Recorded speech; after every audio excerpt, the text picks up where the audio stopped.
Bien, hermanos, hemos preparado estos dos mensajes que tienen que ver con la familia. Y igual que el domingo pasado, vamos a usar textos que realmente no fueron dichos específicamente en el contexto de la familia, sino en el contexto de la vida cristiana en general. Pero vamos a aplicarlos a la familia, porque estamos pensando en una familia cristiana, en una familia formada por hombres, mujeres, hijos, etcétera, cristianos. Así que vamos a enfatizar estas ideas bíblicas aplicadas a la vida familiar. El domingo pasado estuvimos hablando de la pareja, del matrimonio, y lo importante es que esa pareja esté en Cristo para que realmente perdure y perdure en gozo, en felicidad. El Señor quiere que la familia sea feliz, quiere que la pareja sea feliz, que disfruten la familia, que disfruten el matrimonio, que disfruten la relación y no que sea un paso de amargura o para algunos que piensan que el matrimonio es como una cruz que hay que llevar. Imagínate, ya me tocó y tengo que cargar con ella. No es así. Pero para eso hace falta aplicar los principios bíblicos. Y efectivamente los principios que están en la Biblia no son simplemente para conocerlos, son para aplicarlos. Conocerlos es importante, pero si no lo aplicas en tu vida, de nada sirven. Solamente vas a tener la conciencia remordida de saber que podías estar mejor y no lo estás. Pero cuando se ponen en práctica los principios bíblicos y las enseñanzas que están en la palabra de Dios, pues definitivamente hacen la gran diferencia en nuestras vidas. Y eso lógicamente incluye definitivamente la familia. La familia es el núcleo importante, básico, no solamente de la sociedad en que vivimos, sino también de la iglesia. La iglesia está formada por familias. Una iglesia que tiene familias unidas, espirituales, es una iglesia espiritual, es una iglesia unida. Una iglesia que tiene una familia que sirve al Señor, que tiene familias que sirven al Señor, es una iglesia que sirve al Señor. Por consiguiente, es básico, es fundamental. Vamos a ver la cita bíblica que nos ocupa hoy, está en 1 de Pedro capítulo 2. Y vamos a leer, por favor, ahí los versículos del 1 hasta el 10. Del 9 al 10. 1 de Pedro capítulo 2, versículos de 1 al 10. Hablando aquí el apóstol Pedro, es una carta universal. Quiere decir, no era una carta dirigida a una iglesia específica, era una carta dirigida a las iglesias, y estas cartas iban pasando de una iglesia en otra, la leían, las meditaban, las estudiaban. Y dice así, versículo 9, mas vosotros, hablando de los cristianos, ¿no? Sois linaje escogido, real sacerdocio, nación santa, pueblo adquirido por Dios, para que anunciéis las virtudes de aquel que os llamó de las tinieblas a su luz admirable. Vosotros que en otro tiempo no erais pueblo, pero que ahora sois pueblo de Dios, que en otro tiempo no habíais alcanzado misericordia, pero ahora habéis alcanzado misericordia. Así que está hablando aquí de las características del pueblo de Dios, las características de la iglesia de Cristo, las características de los cristianos. Por fe llegamos a Jesucristo, por fe llegamos a esta bella forma de vivir que es el propósito de Dios para nuestras vidas. Definitivamente el propósito de Dios no es que el mundo esté como esté. Si pensamos que Dios hizo el mundo para eso, decimos, pero Dios, ¿en qué estabas pensando cuando hiciste este mundo? Un mundo lleno de guerra, de miseria, de injusticias. Ese no es el propósito de Dios. El propósito de Dios fue un mundo bueno, donde los hombres estuvieran sirviéndole a Él, hubiera amor y unidad en el mundo, pero eso no existe. Sin embargo, cuando una persona acepta a Jesucristo como Salvador de su vida y el Señor cambia su vida, cambia su naturaleza, empieza a ser una nueva persona, el propósito de Dios empieza a ser en esa persona. Y desde esa persona debemos de influenciar este mundo para que el propósito de Dios sea cumplido. Así que el Señor nos sacó de una condición perdida Y nos dice, nos hace linaje escogido, nos hace sacerdotes para Él. Fíjense qué palabras más especiales. Nos hace una nación santa, un pueblo adquirido por Él, pagado por Él. Fue el pago de la cruz, de la sangre de Cristo. Somos algo muy especial a los ojos de Dios. No somos mejores, somos sencillamente personas que hemos sido rescatadas y ahora estamos dentro del plan y el propósito de Dios. Y eso es una maravilla, hermanos. No implica que se acaban los sufrimientos, no implica que se acaban los problemas, no implica que nos mudamos de este mundo, ni nada por el estilo. No implica que cambiemos el cuerpo, ahora no nos enfermemos, no implica eso. Lo que implica que ahora somos un pueblo separado de Dios con un propósito eterno, y eso es gran bendición, saber por qué existes, por qué vives, por qué caminas. Pero cuando conocimos a Cristo, algo tiene que haber pasado. Si no pasó nada, Cristo no entró. Un nuevo nacimiento, una forma nueva de pensar, una forma nueva de actuar y nuevas costumbres. Porque quizás nos criamos viendo a nuestro padre abusando de nuestra madre y siendo infiel a nuestra madre y tratando mal a nuestra tarea, hablándole mal a nuestra madre, pero aceptamos a Cristo y nosotros ya no vamos a ser como nuestro padre. Algo cambió y es sencillamente cambiamos de ciudadanía. Ahora somos, como decía, el pueblo adquirido por Dios. Nación santa, con un idioma distinto, con costumbres distintas. Eso hace la diferencia y claro, no estamos hablando aquí de tradiciones y costumbres, como la forma de comer o la forma de expresarnos, que eso es tan natural. Estamos hablando aquí de actuar por convicciones profundas que nos las da el tener ahora a Cristo en nuestro corazón. El creer que la palabra de Dios es la Biblia. Así que es importante reconocer eso, que nuestros hijos crezcan en un hogar distinto, en un hogar extranjero, entre comillas. Extranjeros a esta sociedad, extranjero a estas costumbres. Y efectivamente, hermanos, las costumbres, hablamos de lo malo que están ahora las cosas, y es verdad, malas costumbres que vemos en la familia, en las relaciones, sobre todo de intimidad, de sexo, entre los jóvenes, todas esas cosas, nos asombramos. Hermanos, eso ha existido siempre. Siempre la cultura ha sido distinta al comportamiento cristiano. No piensen que eso de ahora nada más.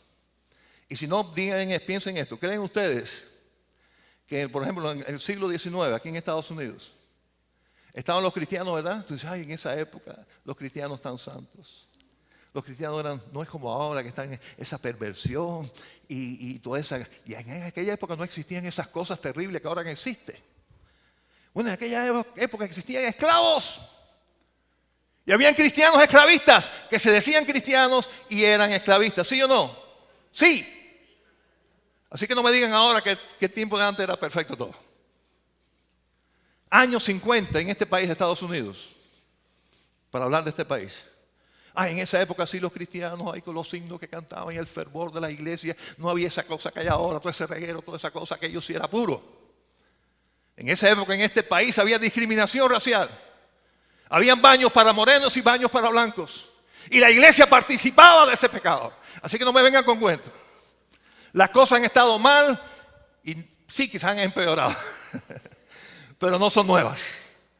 Han sido malas y siguen malas. El pueblo de Dios de aquella época tuvo que ser distinto. Los verdaderos cristianos debieron de ser distintos. Debieron de hablar distintos y debieron de actuar distintos. Como lo debemos hacer ahora nosotros. Amén, hermanos.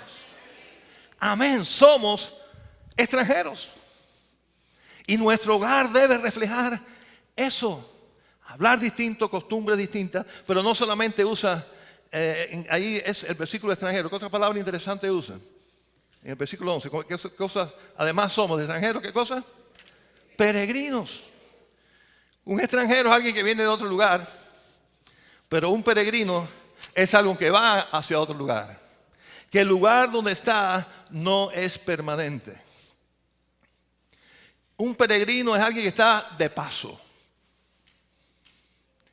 que reconoce que su tiempo grande de hogar y de familia y de estancia no es el que está viviendo ahora, viene después. ¿Estamos claros lo que es un peregrino?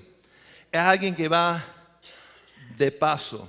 Hermanos, nuestras familias deben reflejar eso. La importancia que tienen las cosas eternas a diferencia de las cosas materiales que están de paso. Y muchas veces la forma de nuestra cultura en nuestras casas es valorar, celebrar, estimular todo lo que tiene que ver con este mundo. Y no digo que sean cosas malas, ¿está bien? Si se gradúa, si se consiguió un buen trabajo, si se casó, si compró una casa nueva, si tiene un carro nuevo. Todas estas cosas son de celebrar. No digo que esté mal celebrarlo, no vamos a ser fanáticos ahora. Que es pecado celebrar que tiene un trabajo nuevo. No estoy hablando de eso. Pero en la forma de ser de nuestro hogar hay que reflejar que eso es pasajero y que hay cosas más importantes que esas, que son eternas. Ayer en el maravilloso estudio que tuvimos, los que no vinieron se lo perdieron, I'm sorry. Con el hermano Velázquez, tremendo hermanos conferencia nos dio este hermano, el viernes y el sábado. Y él haciendo énfasis sobre el asunto de la eternidad, diría, después que estemos en la eternidad, y estoy usando sus propias palabras, ¿ok? De ayer. ¿Qué cosa es la eternidad? ¿De qué tamaño es la eternidad? Es tan grande que no tiene dimensión, es infinito. Ahí va a ser, ahí en la eternidad, ¿qué estaremos allí? Los cristianos con el Señor, ¿por cuánto tiempo? Por siempre. Cuando estemos ahí, que ya llevemos ¿cuánto? Él usó, vamos a usar la misma cifra que él usó ayer, 4 millones de años. En la eternidad 4 millones es poquito. Cuando estemos ahí en el cielo, ¿cree que nos vamos a acordar de los 80 años que vivimos aquí en la tierra pasando trabajo? Pasando dificultad, enfermándonos, tratando de... diciendo, ya nos olvidamos de eso, hermano. Eso es lo importante, eso es lo grande. Somos peregrinos en esta vida para llegar a esa condición. Claro que, bueno, este texto, vamos allí, por favor, Mateo 6. Texto que muchos se saben de memoria posiblemente. De tan conocido, 19 al 21. No os hagáis tesoros en la tierra, donde la polilla y el orín corrompen, y donde ladrones minan y hurtan, sino haceos tesoros en el cielo, donde ni la polilla ni el orín corrompen, y donde ladrones no minan ni hurtan. Porque donde está vuestro tesoro, ahí estará también vuestro corazón. Ahora, ¿qué es lo importante de estos 80 años aquí comparado con los millones de años que vamos a estar en la eternidad? Que toda la inversión que vamos a estar disfrutando allá había que haberla hecho en los 80 años aquí. ¿Haceos tesoros dónde? En el cielo. ¿En qué momento hay que hacer los tesoros en el cielo? Ahora. En los 80, 70, 90, 100, los años que nos dé el Señor aquí. O 60, 50, lo que sea. Este es el tiempo para los cristianos estar enfocados en eso. Y es lo que el Señor está diciendo. Estas son palabras de Cristo. Y la familia tiene que reflejar eso. En su presupuesto, en la forma en que gasta su tiempo, en la forma de las cosas que planifican, de que hablan. Nuestros hijos, nuestra familia tienen que reconocer que no todo es de esta tierra, no todo es la casa, no todo es el trabajo, no todo es el jardín, no todo son estas cosas. Esto es pasajero. Y debiéramos de priorizar las cosas que nos van a dar valor eterno porque somos peregrinos aquí. La forma en que vivimos debe reflejar que somos peregrinos. ¿Usted cree que tiene sentido que ahora, por ejemplo, yo diga, bueno, voy a poner la mitad de mi sueldo en ahorro en un plan de retiro? ¿No? La mitad de mi sueldo. Voy a vivir ahora así apretadísimo. Pero como voy a retirarme pronto, voy a meter la mitad de mi sueldo en un plan de retiro. Y me digo, pero ¿sabes qué? Yo soy colombiano, yo me voy para Colombia. Ah, está bien. Entonces ese plan de retiro lo puedo usar allá y dice, no. No lo puedo llevar para allá. ¿Tiene sentido eso? Que yo voy a invertir en plan de retiro, que después me voy a retirar, me voy a ir y después no voy a poder usar ese dinero. ¿Verdad que no tiene sentido? Tiene sentido lo que hacemos nosotros con la vida.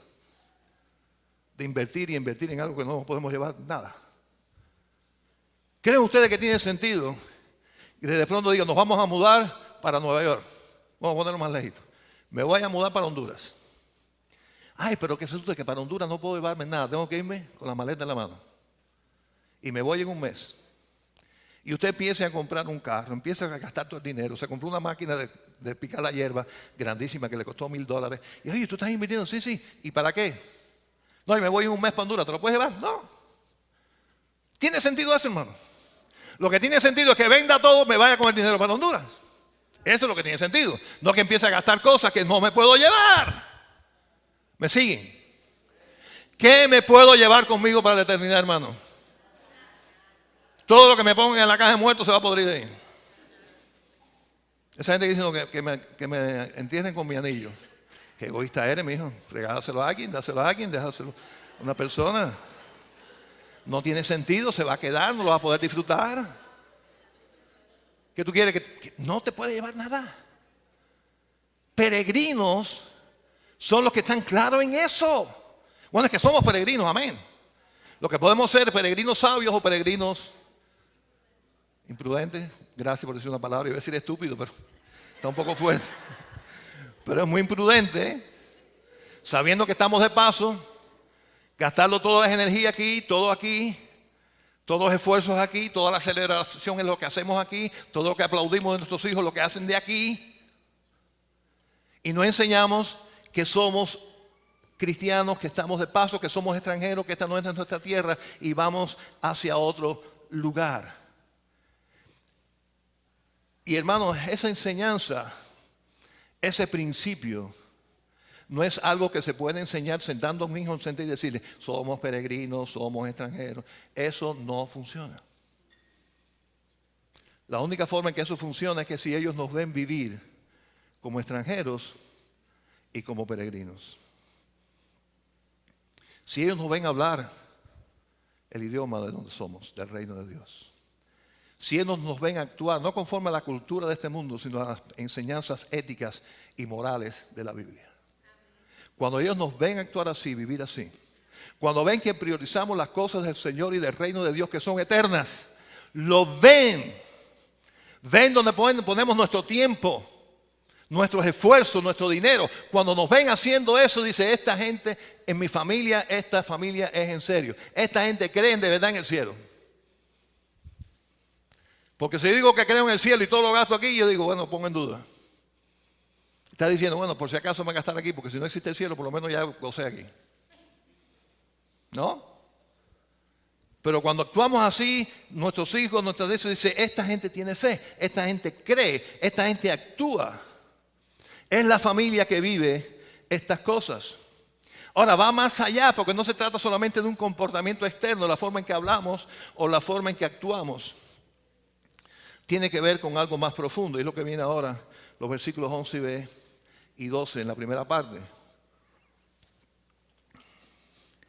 Dice que os abstengáis de los deseos carnales que batallan contra el alma, manteniendo vuestra manera de vivir, manteniendo buena vuestra manera de vivir entre los gentiles. Ahora aquí está hablando de comportamiento moral, de algo que sale del corazón hacia afuera. Está hablando, en primer lugar, dice de abstenerse de deseos carnales. Está hablando de santidad. Tiene que ver con lo que vimos en el versículo 9. Nación santa. Y es una realidad, todos nosotros vivimos en el cuerpo. Aquí no veo a nadie que sea solo espíritu. Si eres espíritu nada más no estás aquí. Estarías en el cielo, en otro lugar, pero no estarías aquí. Todos los que estamos aquí estamos completicos. Espíritu, alma y cuerpo. Nadie puede decir, mi espíritu se queda en la casa. Una excusa barata. No, pastor, yo voy al culto a la iglesia en espíritu y me quedo en mi casa viendo televisión. Eso es mentira. Nadie puede dejar atrás el cuerpo. Hay que andar con él donde quiera que vayamos. Si quiere que tu espíritu esté ahí, tiene que estar tú también en cuerpo y en tu alma. El alma es la parte intelectual, la parte de la mente, ¿no? Igualmente no voy a decir, no, yo estoy aquí, pero mi pensamiento está contigo. Bueno, tu pensamiento está pensando en ti, pero tu pensamiento sigue allá. Estás pensando en ti, pero tú estás allá. Porque el ser humano no es como Dios. que sus tres partes se dividen, ¿no? Está Padre, Hijo y Espíritu Santo. Está el Padre aquí, el Hijo allá, el Espíritu. El ser humano no es así. Somos una sola persona. Dios son tres personas. Nosotros somos tres partes de una sola persona. Y aquí está hablando de una guerra interna en estas personas que somos nosotros, entre los deseos carnales y el alma. Y quiere decir entonces que en esa batalla donde es realidad y donde carne y estos deseos que están en nosotros, que van a estar con nosotros hasta que nos muramos, porque esa naturaleza sigue ahí, ha sido transformada, ha sido regenerada, gloria a Dios, pero el viejo hombre sigue ahí luchando, la carne sigue tratando de imponerse. Ahí es donde Satanás pone sus tentaciones en nuestra carne para hacernos caer. Todo eso es parte y nos corresponde a nosotros luchar por el poder de Dios, depender del Señor para vivir en santidad. Hermanos, eso es fundamental en nuestras familias. Bíblicamente hablando, lo que la Biblia declara que es sucio, no lo que yo piense que es sucio, lo que la Biblia dice que es sucio, que es indecente, que es inmoral, que es pecaminoso, debe de ser cortado de raíz en nuestros hogares. Punto y aparte. El grave problema ahí es algo que todos lidiamos cuando tenemos nuestros hijos. Ya mis hijos ya todos se fueron de la casa, pero cuando eran niños y teenagers, es dónde pasar la línea. Tampoco quería ser un fanático. Como que no, los cristianos no ven televisión. Los cristianos no van a la playa. Y no voy a seguir la lista, no voy a hacer que me entre problema aquí con ustedes, con algunos de ustedes. Pero yo no puedo pasar la línea en cuanto a lo que decía mi papá, en cuanto a lo que decía. Yo tengo que pasar mi línea en cuanto a convicciones bíblicas, en bases bíblicas y ser flexible en los demás, Amén. Hay tradiciones que hemos hecho siempre, hemos dicho, los cristianos no hacen eso, que no está en la Biblia. Es tradición, que me enseñaron a mí que los cristianos no hacen eso. Pero en mi casa, esas cosas que no están en la Biblia, yo puedo ser, y cada cual pasa su línea donde quiere, no me quiero meter en la vida, en la casa de ninguno de ustedes.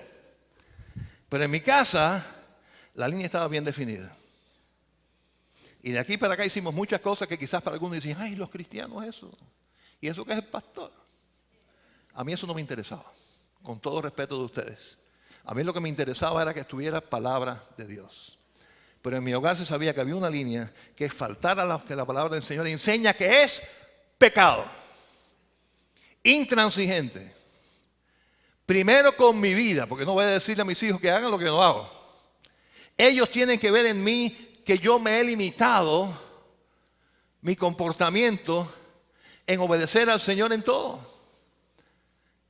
No es que yo diga, eso no se hace. Es que yo puedo decirle, tú no ves que eso se hace en esta casa. ¿Ves la diferencia? No, eso los niños no lo hacen. ¿No? Yo sí lo puedo hacer, pero tú no. No.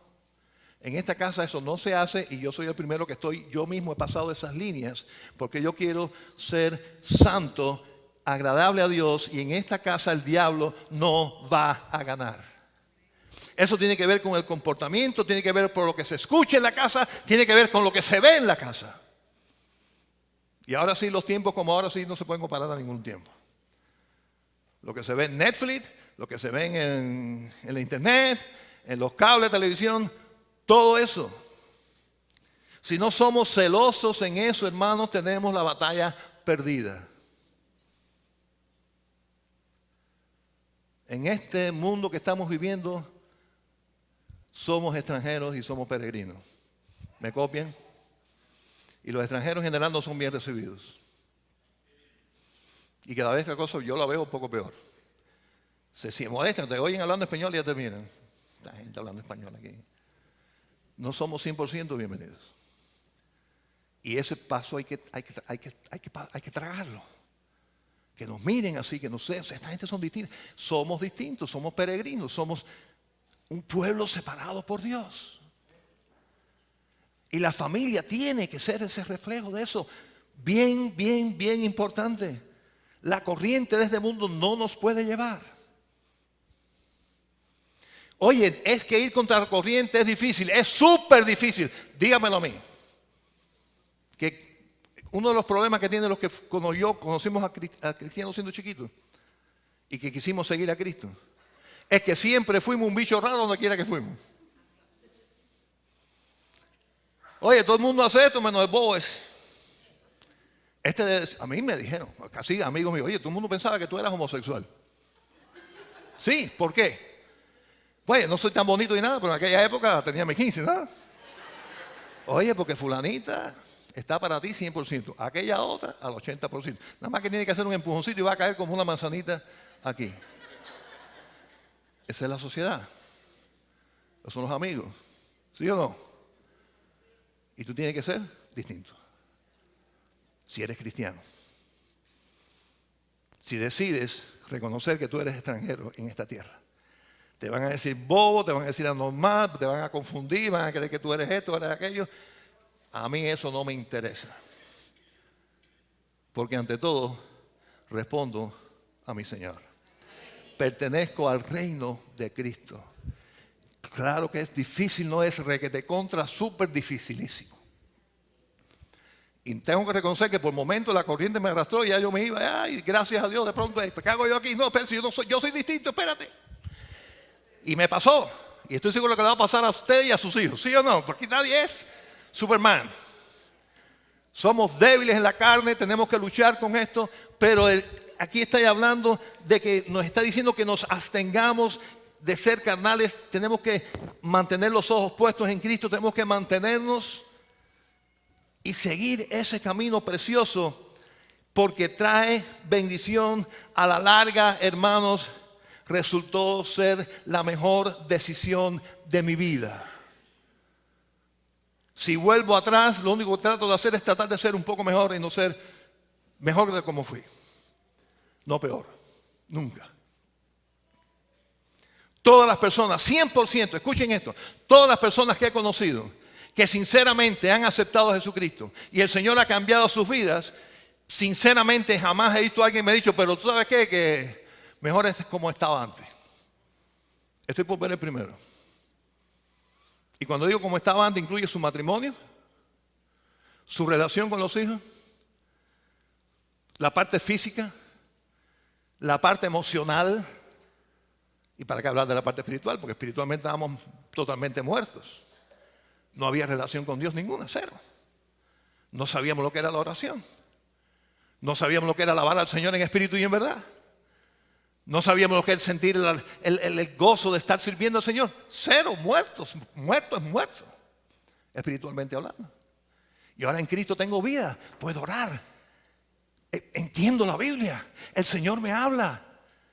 ¿Se dan cuenta que la vida se hace distinta, se hace totalmente distinta? Porque estando en este reino, no digo, efectivamente no es fácil, estar contra la corriente no es fácil, es una lucha, todo eso es verdad, luchar contra la sangre y carne de todo lo que está en nuestro alma, el diablo poniéndonos tentaciones, la guerra es dura, pero vale la pena. Vale la pena vivir en victoria. Vale la pena que gane el espíritu, vale la pena que el alma no sea afectada por el pecado de nuestras vidas. Porque a la larga las consecuencias del pecado siempre son negativas. Siempre. El resultado de andar con Cristo, no digo que sea felicidad total, todo resuelva sus problemas, tiene la salud perfecta, no, pero siempre son positivos. En la perspectiva de la eternidad, ¿ok? Así que todas esas prácticas que la carne nos quiere llevar a ella, desde las cosas que entran por nuestros ojos, como la misma pornografía, como las cosas que entren por nuestros oídos, escuchar cosas tan negativas y deprimentes, las cosas que se pueden practicar, que no solamente las cosas del sexo como el adulterio, la fornicación y estas cosas, sino la gritería, la falta de consideración, el chisme, la violencia, el abuso, todas esas prácticas que a veces queremos hacer y que nos nace hacer muchas veces, en Cristo Jesús, en el poder de Cristo, se echa todo afuera.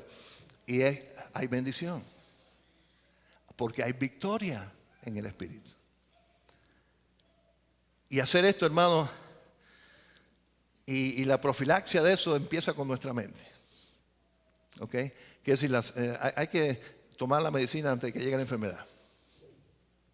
Y Filipenses 4:8, que es uno de mis textos preferidos, habla de eso. Filipenses 4:8. Por lo demás, hermanos, todo lo que es verdadero, todo lo honesto, todo lo justo, todo lo puro, todo lo amable, todo lo que es buen nombre, si hay virtud alguna, si hay algo digno de alabanza, ¿qué dice? En esto, pensad. Si nuestra mente se va por otra dirección, vas a llegar donde vas a ir.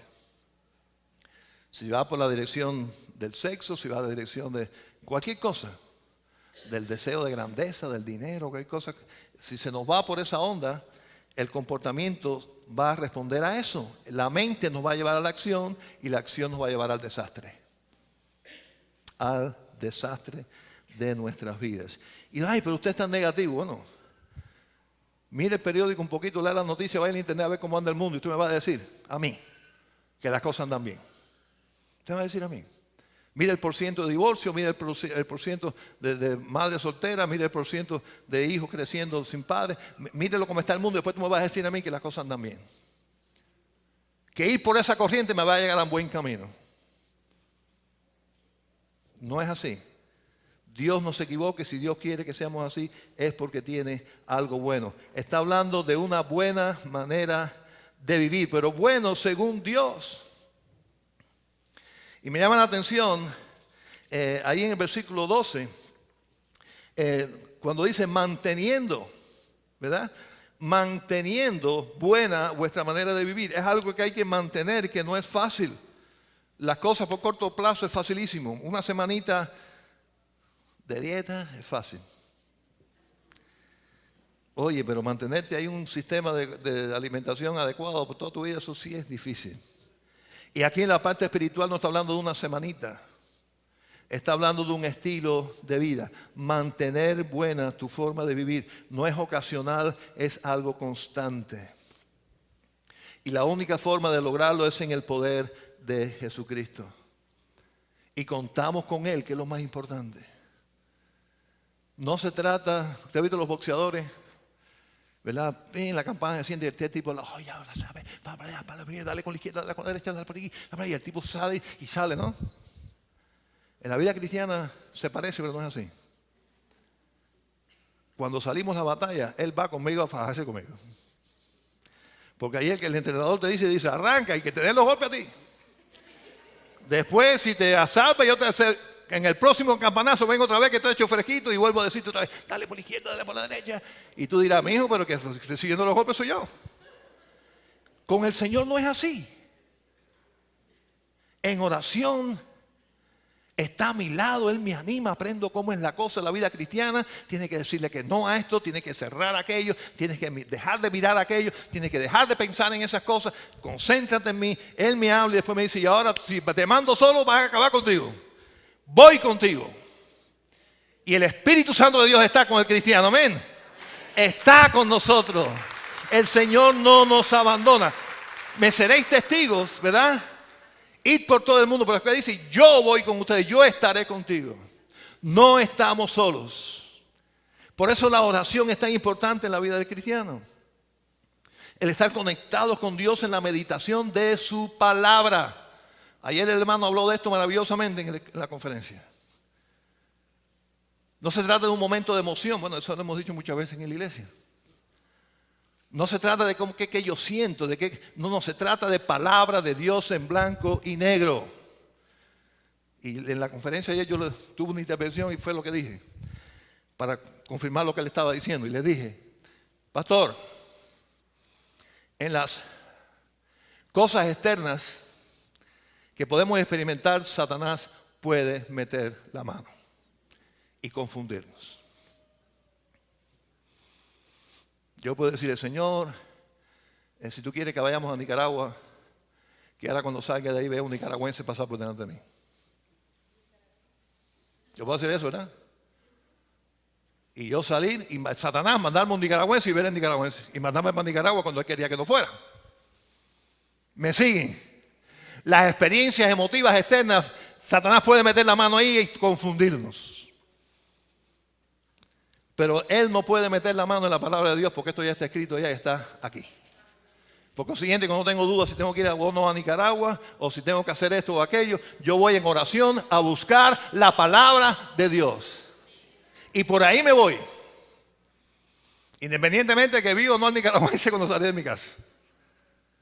Porque son cosas profundas que tienen que ver con la vida. Y ahí, en ese vamos a decir, en ese ambiente, en ese panorama es que actúa el Señor en nuestras vidas y así debemos de actuar. Ahora, fíjense cómo continúa y ahí terminamos.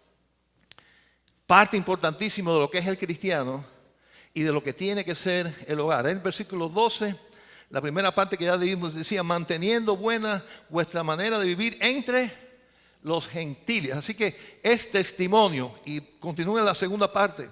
Para que en lo que murmuran de vosotros como de malhechores, glorifiquen a Dios en el día de la visitación al considerar vuestras buenas obras. Así que habían palabras duras en contra de los cristianos de aquella época. Le llamaban malhechores.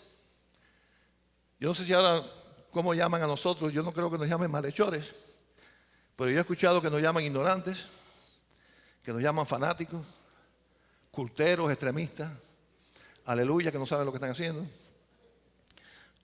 Cualquiera de esas cosas nos pueden decir, aprovechado, que no sé. Quizás no nos vean bien, porque nos ven distintos. Pero hay algo, que es lo que dice aquí, que hace la diferencia. No es decirle, ay, espera un momentico, yo no soy fanático, ay, espera un momentico, yo no soy distinto. Esa discusión no va a llegar mucho, porque es muy difícil convencer con palabras. Pero hay algo que ellos pueden ver en nosotros que les cae la boca, que es lo que decía aquí en esta palabra el apóstol Pedro. Cuando ven una familia donde los esposos y esposas son felices, completamente felices, cuando hay un complemento maravilloso entre uno y otro que va desde la parte íntima del sexo hasta las vacaciones, el paseo, donde quiera que estén. Cuando ven cómo tienen una vida que se disfruta, hermanos. Ese concepto de que los cristianos son amargados, yo no sé dónde salió eso. Lo que no nos emborrachamos, lo que no usamos droga, esas cosas sí es verdad. Pero gozar la vida de verdad en familia, disfrutar las cosas de la naturaleza. Cuando ven que podemos gozar las cosas de la vida sin entrar en estas cosas negativas. Cuando ven que nuestros hijos nos honren y nos obedecen en el temor de Dios. Cuando ven que nosotros como padres respetamos y no provocamos a ira a nuestros hijos, sino que los criamos en amonestación de Dios y podemos formar ese tipo de hogar. Cuando ven que alabamos al Señor no por obligación y vamos a la casa de Dios el domingo no por obligación o por cumplir una religión, sino que lo hacemos con gozo. Cuando vemos que no andamos ni en chisme ni en pleito, juzgando a los demás, ni nuestros vecinos ni nuestros amigos, sino que comprendemos y practicamos la misericordia los unos con los otros. Cuando ven que nuestros hijos son capaces de esperar hasta el matrimonio para tener una relación de intimidad. Cuando ven que la familia es capaz de disfrutar juntas y pasar un tiempo maravilloso sin ninguna de estas cosas dañinas, pueden decir, ¿sabes qué? Yo no sé cómo son, pero yo quiero también ser así. Yo quiero que mi matrimonio sea así. Yo quiero que mis hijos me traten así. Yo quiero vivir en ese gozo. Y cuando eso no está ocurriendo, no estamos siendo el testimonio que el mundo necesita. Tenemos que meter la cabeza no sé dónde como el avestruz y decir, bueno, no estoy siendo testimonio. Y yo sé que eso es difícil, porque en el caso de un matrimonio hacen falta dos. No es uno solo, tiene que ser dos. Y los dos arando parejo en lo espiritual.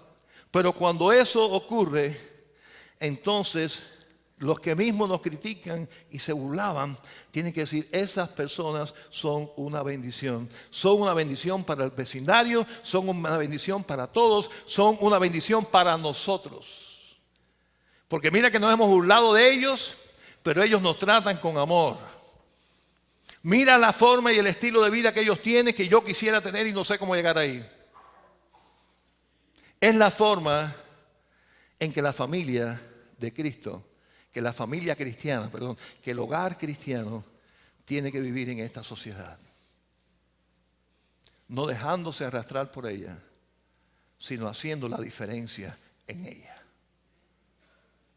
Hermano, la esperanza de los Estados Unidos y de nuestros países no está en el gobierno, ni está en ninguna agencia, ni ningún negocio. La esperanza de este país está en Jesucristo, en personas transformadas por el poder de Jesucristo. Y eso empieza en nuestros hogares y continúa en nuestras iglesias. Hermanos, el plan de Dios para este mundo es a través del reino de Él. Y el reino de Cristo, los ciudadanos, somos la iglesia del Señor. Amén. De eso se trata. No es fácil, estamos en una sociedad que niega a Dios. Si no lo niega diciendo que son ateos, lo niegan con las acciones, que es peor. Pero tenemos que mantener el hogar que honre a Dios, reconociendo que somos extranjeros, que somos peregrinos y que hemos sido llamados a vivir santamente en un mundo corrompido, en un mundo sucio. Vamos a orar. Padre Santo, Señor, esta es tu palabra, palabra directa a nuestras vidas, pero directa a nuestra familia, a nuestros matrimonios. Y tenemos que reconocer con toda humildad que nos faltan las fuerzas para cumplirlo. Para ser esa familia que tú quieres, para ser ese esposo que tú quieres, para ser esa esposa, para ser esos hijos. Pero en ti todo es posible, todo lo podemos en tu Hijo, en Cristo Jesús. Él es nuestra fortaleza, Él nos fortalece. Y así por fe podemos marchar adelante humildemente, clamando a ti, Señor del cielo y de la tierra, para que tú nos des victoria en nuestros hogares. Que reine la paz, la armonía, la unidad y que seamos bendición al resto de nuestros familiares que no te conocen, a nuestros vecinos, a nuestros compañeros de trabajo, a nuestra iglesia, a nuestra comunidad. Ayúdanos, Señor, te lo suplicamos, porque contigo sí se puede. Te lo pedimos en Cristo Jesús nuestro Señor. Amén.